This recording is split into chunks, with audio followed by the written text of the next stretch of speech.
Ladies and gentlemen, our top dispatch, Jeeva, the jewellery brand that had released a Raksha Bandhan advertisement featuring actor Kriti Sanon, has now withdrawn that advertisement.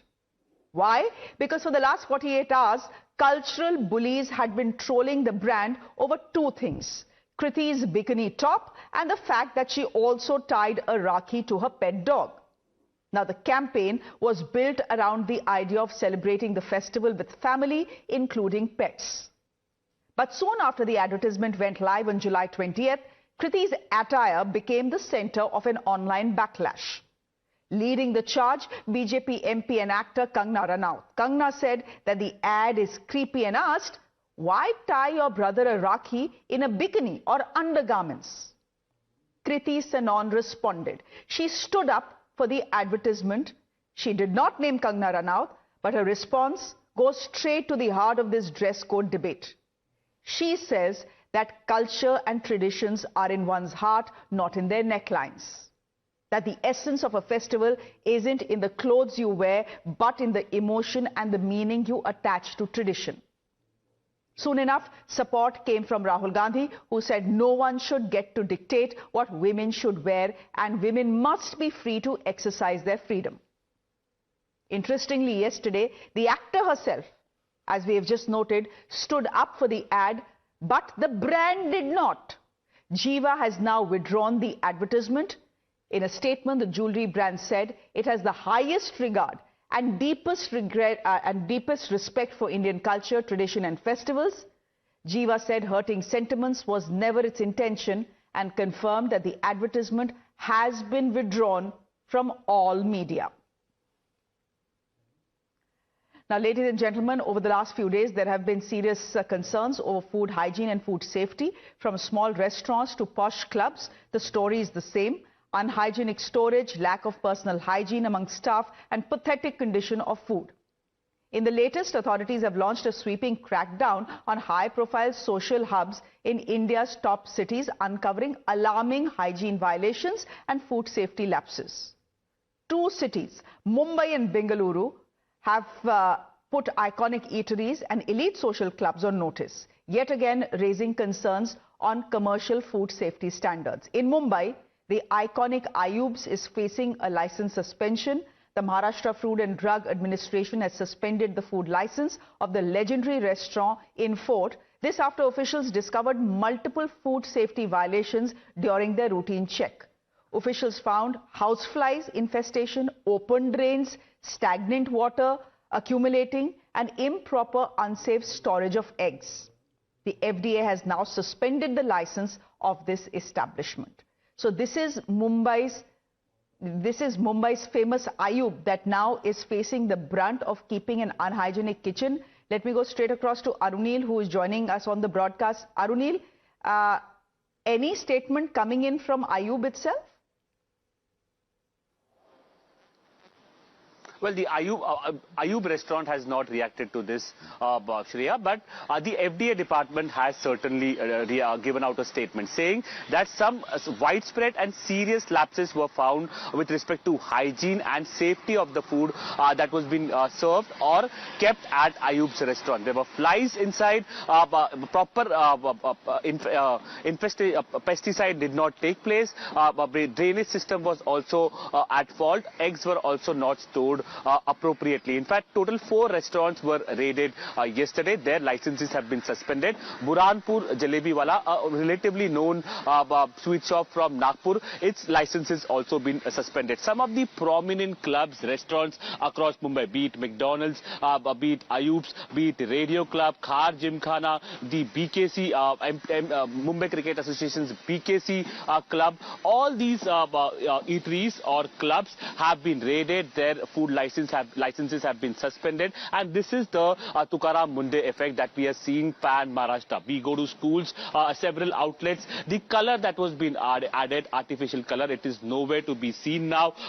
Relatively better hygiene is being maintained, and those restaurants which are not abiding to the FDA guidelines, action continues against them, against Safe Food, Safe Maharashtra campaign that Tukaram Munde and his FDA department have been initiating. But there is another after effects Arunil, are not just being felt in Maharashtra, but even in Karnataka. For example, in Bangalore, the situation pretty much the same. Despite consistent food safety checks over the last few weeks, no lessons, it seems, have been learned. Elite clubs have been raided now, and what officials found were cockroach infestations and poor storage facilities. The Karnataka Health Department launched surprise raids across 10 elite clubs in Bengaluru. These are clubs where members pay lakhs just for a membership. And what officials found was that much of these places didn't even have basic hygiene. Officials reported unhygienic frozen storage rooms, severe cockroach infestations, and a complete lack of food segregation between vegetarian and non-vegetarian items. Imagine that, ladies. Authorities also flagged a lack of personal hygiene amongst food handlers.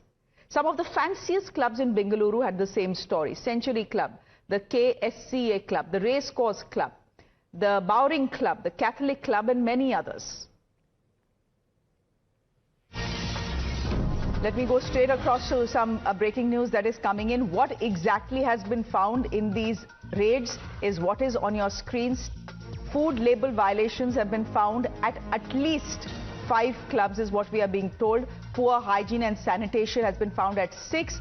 Water and cooking oil samples have now had to be sent to labs, and all of this action now be initiated under the Food Safety Act. What we are being told is that what was found in one of the clubs was cockroaches. There was a cockroach infestation. In another club, we are being told that there were at least 10 packets of expired mushrooms. This happened at the Catholic Club.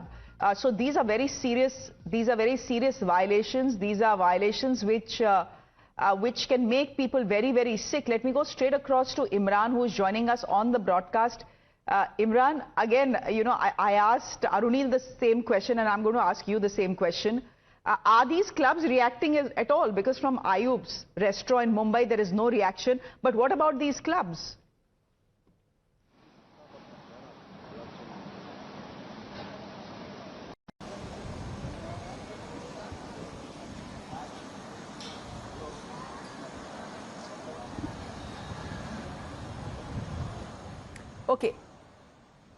Okay, I believe there's a bit of an audio issue with Imran. We'll try and connect with him as soon as we can. But ladies and gentlemen, now a food safety crackdown, it seems, across the country, not just restricted to Maharashtra, courtesy Mr. Tukaram.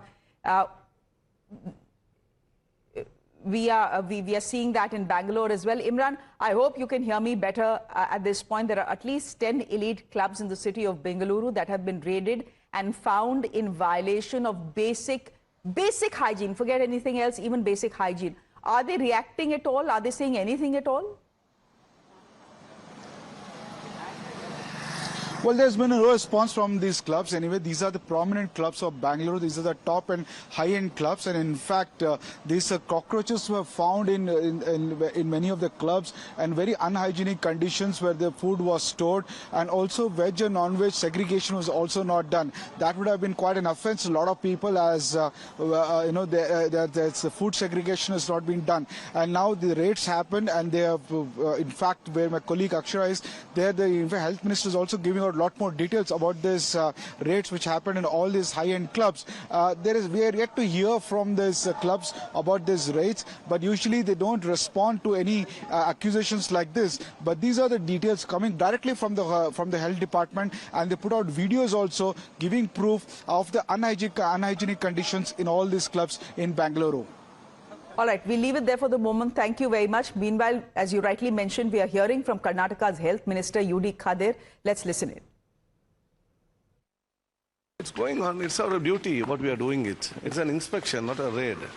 To inspect the concerned institution and to show their customers and their office bearer what is the position, how it is. What work they were supposed to do, we are doing and helping them. They should continue it and take it forward. Different clubs have got different things.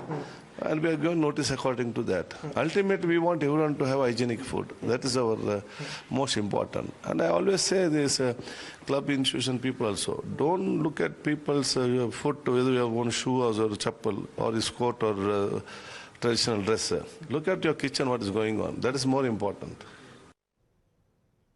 We are moving our focus now to Nepal, from where we are getting some rather dramatic pictures. A massive flash flood has swept through northern Nepal, causing extensive damage in the Rasuwa district and the border settlement of Timure.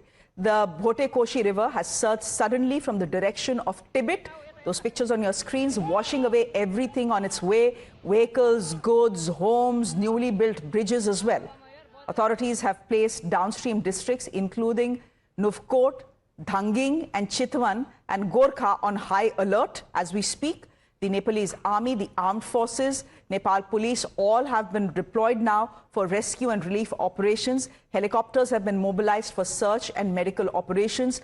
Now, ladies and gentlemen, the full extent of the damage is still being assessed. There is still no clarity on how many people may have died in this rather dramatic flash flood that we are seeing on our screens. Let me go straight across to Manish Aryal, who is joining us from Nepal. He's a Nepalese journalist. Manish, thank you very much for joining us. Can you tell us what authorities are officially telling all of you in Nepal? What is the extent of the damage? How many people have been killed? So, a sudden and massive flood entered in the Bhote-Koshi River, Rasuwa, around 9 a.m. Today. Official report has not came here, so the casualty is not even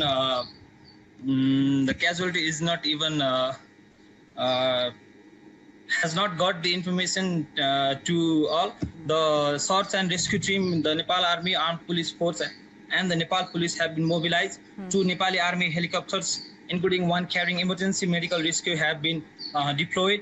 And the private helicopters are also asked to remain ready for the rescue. And the authorities have warned communities along the river in Rasuwa, Nuwakot, Dhading, Gorkha and Chitwan to remain highly alert.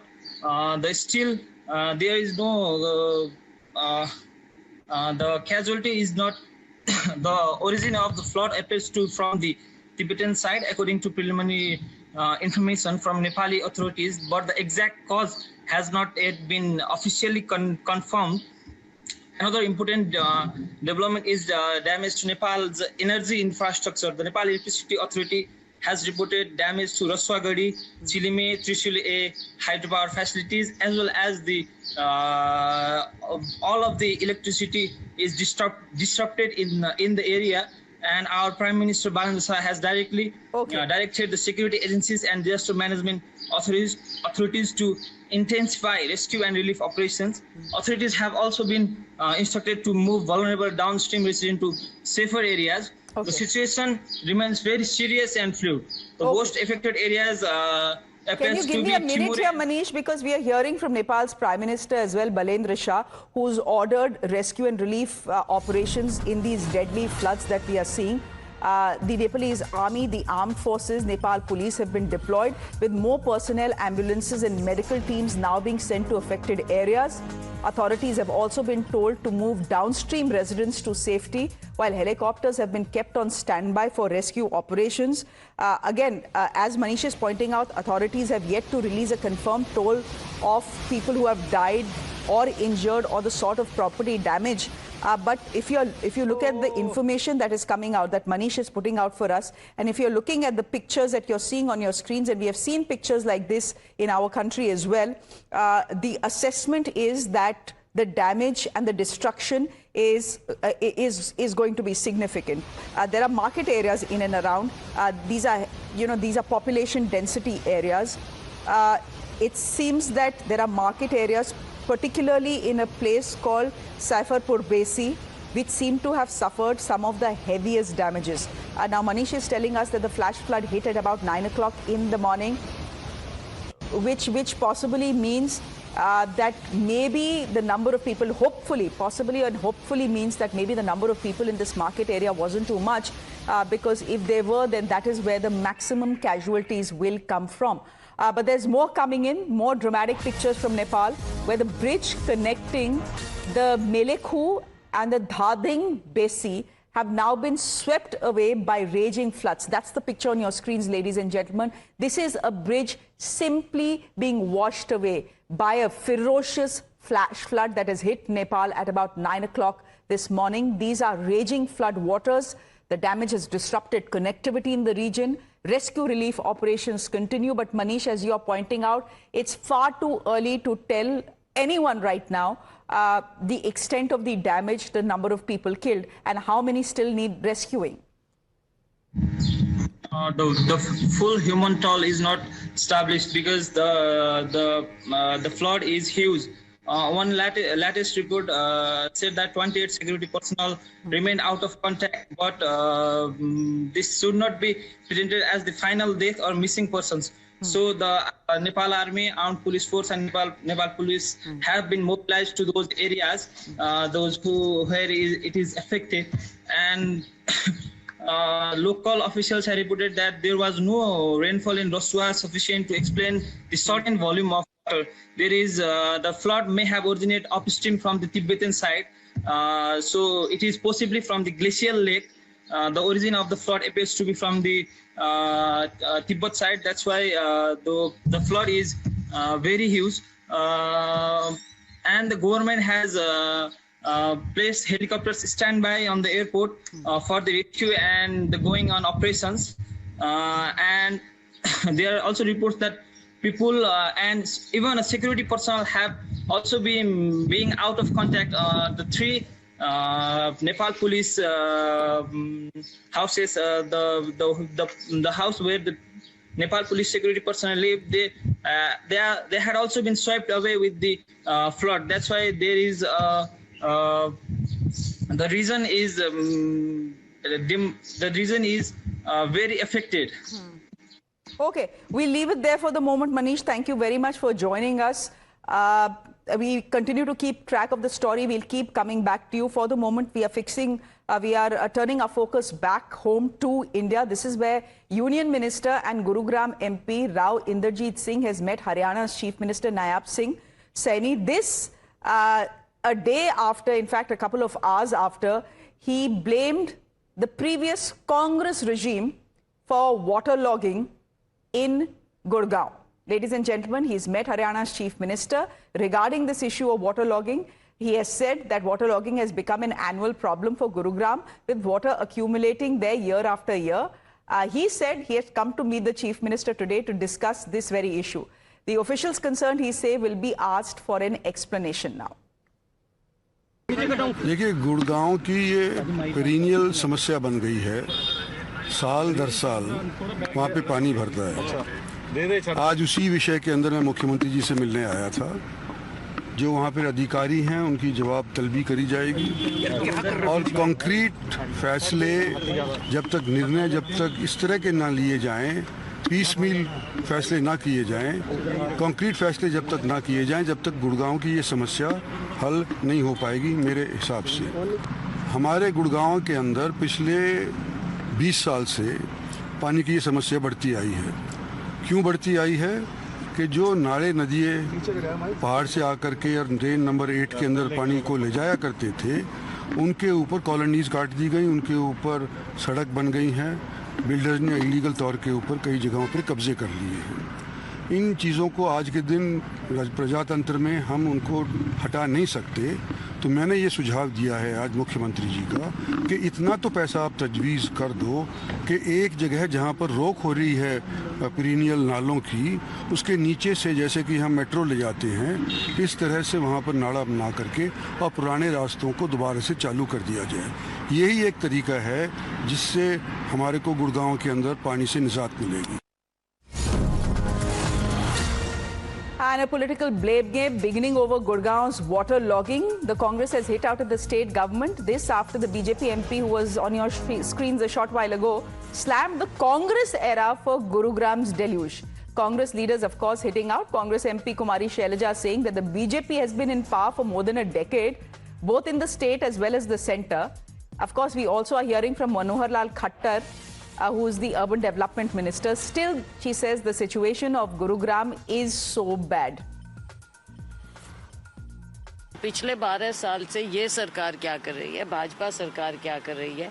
वैसे भी normal स्थिति में भी कोई भी गुड़गांव जाना चाहे या आना चाहे 2-2 घंटा उनको लग जाता है। मुझे लगता है कि सरकार को दिखता नहीं है, केवल भाषणबाजी से कुछ नहीं होगा।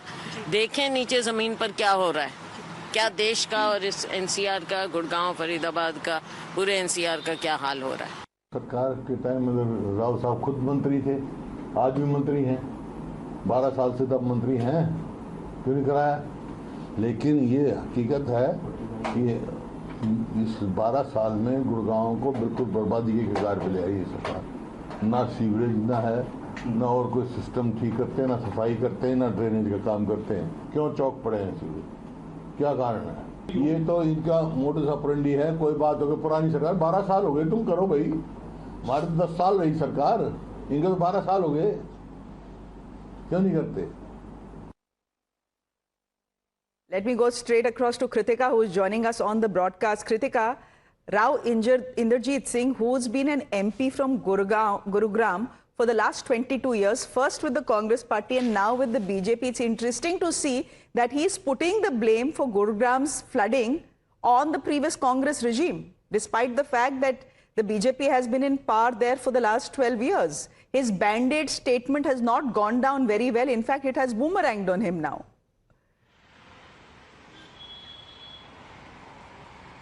Well, absolutely. In fact, we've also been reporting on waterlogging after waterlogging, sinkholes after sinkhole, year after year as far as the city of Gurugram is concerned. And so the residents are also quite, in fact, upset and fed up with the level of the lack of seriousness that is being shown by both officials as well as their elected representatives. So the blame game, even as that continues, we're already listening to the statement made by the MP as well.